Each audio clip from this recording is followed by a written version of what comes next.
मुथूट का BL product अभी market में बहुत डिमांड पर है। मुथूट बीएल में कौन कौन से केस अप्रूव होते हैं और कौन कौन से केस रिजेक्ट होते हैं, लेकिन इसके लिए सही पॉलिसी और लॉगिन प्रोसेस का पता होना बहुत जरूरी है। इस वीडियो को देखने के बाद आपको पॉलिसी से लेकर डिसबर्समेंट तक का पूरा प्रोसेस समझ आ जाएगा। सबसे पहले हम मुथूट में लॉगिन के बेनिफिट की बात करते हैं। पहला सबसे बड़ा बेनिफिट है लोन अमाउंट 50,000 से 5 लाख रुपए तक देता है। दूसरा सबसे बड़ा बेनिफिट है यहाँ पे कोई भी इनकम प्रूफ की रिक्वायरमेंट नहीं है, कोई भी इनकम डॉक्यूमेंट आपको नहीं देने हैं। ये लोन पूरा सिविल बेसिस है। अगर किसी कस्टमर का सिविल अच्छा है आप उस केस को लॉगिन कर सकते हो। मुथूट का लॉगिन से लेकर डिस्पोजल तक का पूरा प्रोसेस डिजिटल है। अगर आपके पास कोई ऐसा कस्टमर है जिसके पास कोई बिजनेस प्रूफ नहीं है तो आप नया उद्यम बना के भी मुथूट में लॉगिन करा सकते हो। ये बहुत बड़ा बेनिफिट है। मुथूट का सबसे बड़ा बेनिफिट है सेम डे डिसबर्समेंट। अगर कोई केस आप मॉर्निंग में कंप्लीट कर देते हो तो चांसेस हैं कि शाम तक वो डिसबर्स हो जाएगा।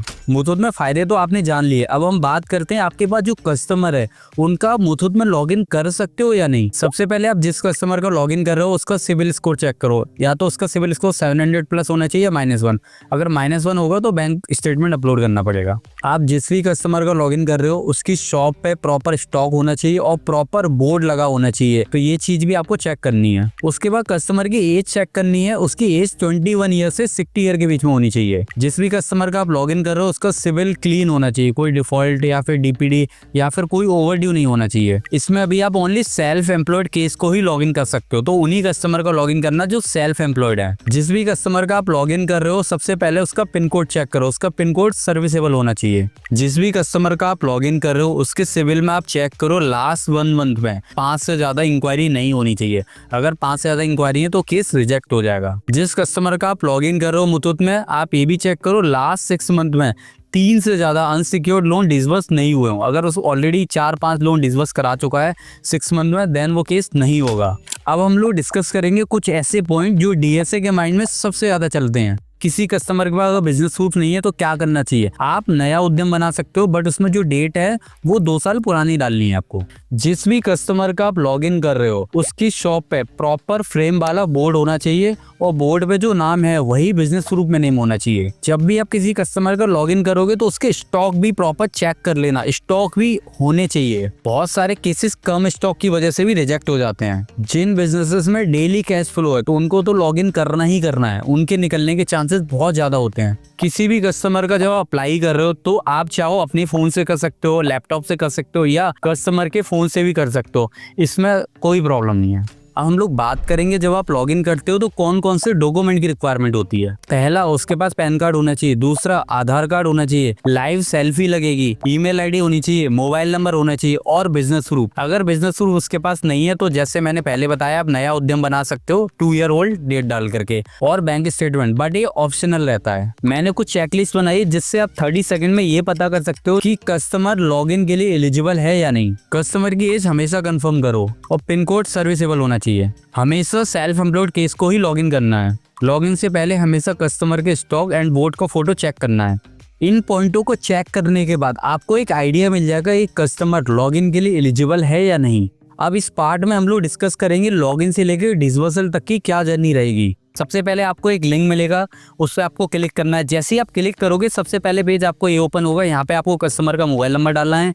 मोबाइल नंबर डालने के बाद आप ओटीपी डालोगे, देन सबमिट करोगे। उसके बाद हम लोग दूसरे स्टेप पे आ जाएंगे। यहाँ पे कस्टमर का पैन कार्ड नंबर, उसका नाम, उसकी मदर का नाम, फादर का नाम, मैरिटल स्टेटस क्या है, वो सेल्फ एम्प्लॉयड ही हमेशा कस्टमर को लॉगिन करना है तो सेल्फ एम्प्लॉयड सिलेक्ट करना है। Purpose of the loan, email ID, कितना अमाउंट रिक्वायर्ड है। जब ये सारी आप डिटेल डाल लोगे उसके बाद आगे ऑप्शन आएगा आई कन्फर्म का, उस पर आपको आई कन्फर्म करना है। जैसे ही आप आई कन्फर्म करोगे कस्टमर की मेल आईडी पे एक ओटीपी जाएगा, वो ओटीपी आपको डालना है। ओटीपी डालने के बाद आपको नेक्स्ट जो स्क्रीन दिखेगी वहाँ पे वो उद्यम की डिटेल मांगेगा। अगर आपके पास उद्यम नहीं है तो अभी आप स्किप कर सकते हो, बाद में बना सकते हो, कोई प्रॉब्लम नहीं। अगर आपके पास उद्यम है तो आप यहाँ पे उद्यम का नंबर डाल सकते हो। उद्यम का जैसे ही आप नंबर डालोगे उसके बाद आई कंफर्म करोगे, देन आपको यहाँ पे एड्रेस डालना है अपने बिजनेस का, जो भी आपका एड्रेस है। फिर उसके बाद यहाँ पे हमें बिजनेस की डिटेल डालनी है, जैसे बिजनेस का नाम, date of the incorporation, industry, annual turnover, basic जो भी डिटेल है वो डालनी। जैसे हम वो सारी डिटेल डालेंगे देन हम सबमिट पे क्लिक करेंगे, या तो केस यहाँ पे रिजेक्ट हो जाएगा या अप्रूव हो जाएगा। अगर अप्रूव हो जाएगा यहाँ ऑफर शो होगा। ये जो ऑफर आया है ये पूरा सिविल बेस है, या तो आप इसको नेक्स्ट कर सकते हो, अदरवाइज आप स्टेटमेंट भी अपलोड कर सकते हो। बट स्टेटमेंट अपलोड करोगे वहाँ पे प्रॉब्लम ये है, अगर स्टेटमेंट अच्छा नहीं हुआ तो केस रिजेक्ट हो जाएगा। मान लो कि मैंने ये ऑफर एक्सेप्ट कर लिया। ऑफर एक्सेप्ट करने के बाद आपको यहाँ पे 2-3 ऑप्शन दिखेंगे, जैसे upload a business proof, upload a relationship proof, employment proof, जो भी है वो सारी डिटेल आप यहाँ फिल कर सकते हो। जैसे आप डिटेल फिल करोगे उसके बाद ये सीधे रिडायरेक्ट हो जाएगा डिजी लॉकर पे। डिजी लॉकर वाले पार्ट पे आने के बाद आपको क्लिक करना है, डिजी लॉकर इस पर डिटेल फिल करनी है। फिल करने के बाद यहाँ पे लाइव लोकेशन मांगेगा, तो हमें लाइव लोकेशन अलाउ करनी है और कस्टमर की सेल्फी अपलोड होगी। सेल्फी अपलोड होने के बाद हम लोग नेक्स्ट आ जाएंगे। यहाँ पे कस्टमर को अपना करंट एड्रेस कंफर्म करना पड़ेगा, तो जैसे ही उस पर क्लिक करोगे वहाँ पे एड्रेस आधार वाला फैच हो गया होगा, उसको ही यस करना है। नो करोगे तो केस रिजेक्ट हो सकता है। देन फिर ये बिजनेस के फोटो मांगेगा, जिसमें वो स्टॉक के फोटो, वो हमें फोटो डालने हैं। जैसे ये डाल दोगे उसके बाद हमें नेक्स्ट करना है। जैसे हम नेक्स्ट करेंगे तो यहाँ पे शो होगी ये वाली स्क्रीन जहाँ पे लिखा होगा 48 आवर तक वेट करो। अब इसके बाद की मैं जर्नी बताता हूँ। जैसे ये स्क्रीन शो होती है तो हमें 60 मिनट तक वेट करना है। कस्टमर के पास 2 लिंक आएंगी, एक वीडियो पीडी, एक वीडियो केवाईसी। सबसे पहले वीडियो केवाईसी करनी है। वीडियो केवाईसी के लिए क्या करना है, उस लिंक पे क्लिक करना है। जैसे क्लिक करेगा वहाँ पे एक एजेंट कनेक्ट होगा और कस्टमर के पास ओरिजिनल पैन कार्ड होना चाहिए, वो ओरिजिनल पैन कार्ड शो करेगा। देन वीडियो केवाईसी कंप्लीट हो जाएगी। अब दूसरा स्टेप आएगा वीडियो पीडी। वीडियो पीडी के टाइम पे हमें कुछ डॉक्यूमेंट कस्टमर के पास होने चाहिए, जैसे उसके पास उसका बिजनेस प्रूफ होना चाहिए, अगर नहीं है तो नया बना सकते हैं उद्यम, जैसे मैंने बताया। शॉप पर जो बोर्ड है वो प्रॉपर होना चाहिए, शॉप पर स्टॉक होनी चाहिए। अगर किसी कस्टमर का लोन अमाउंट 99,000 से ऊपर का तो उसके ओन हाउस प्रूफ भी होना चाहिए। ये 4 डॉक्यूमेंट उसको अपने पास रखने हैं। देन उसको वीडियो पीडी वाली लिंक पे क्लिक करना है, वहाँ पे एजेंट कनेक्ट होगा, वो सारी चीजें चेक करेगा। जब ये सब कुछ होने के बाद आपका केस अंडर क्रेडिट चला जाएगा। हमें 4-5 घंटे वेट करना है कोई क्वेरी आ रही है या नहीं। अगर कोई क्वेरी नहीं आती है केस मूव हो जाएगा डायरेक्ट क्रेडिट को। देन केस अप्रूव होता है, नेच और एग्रीमेंट की लिंक मिल जाएगी, उसको आप कंप्लीट करोगे। विद इन 30 मिनट कस्टमर के अकाउंट में पैसे चले जाएंगे। अगर किसी रीजन से क्रेडिट को केस ओके नहीं लगता है तो वहाँ पे केस रिजेक्ट हो जाएगा। फिर उसके बाद हम लोग कुछ नहीं कर सकते। रिजेक्शन के कुछ रीजंस रहते हैं, जैसे उनको स्टॉक कम लगा, उनको बोर्ड पे जो फोटो है वो प्रॉपर नहीं लगा, या फिर उनको ऐसा लगा कि कुछ फ्रॉड हो रहा है, कुछ डॉक्यूमेंट मिसलीडिंग कर रहे हैं। कई लोग क्या करें, एक ही शॉप पे बार-बार वेरिफिकेशन कराते हैं। इस तरह का अगर उनको कुछ मिसलीडिंग या फिर फ्रॉड लगता है, उस केस में रिजेक्ट होता है।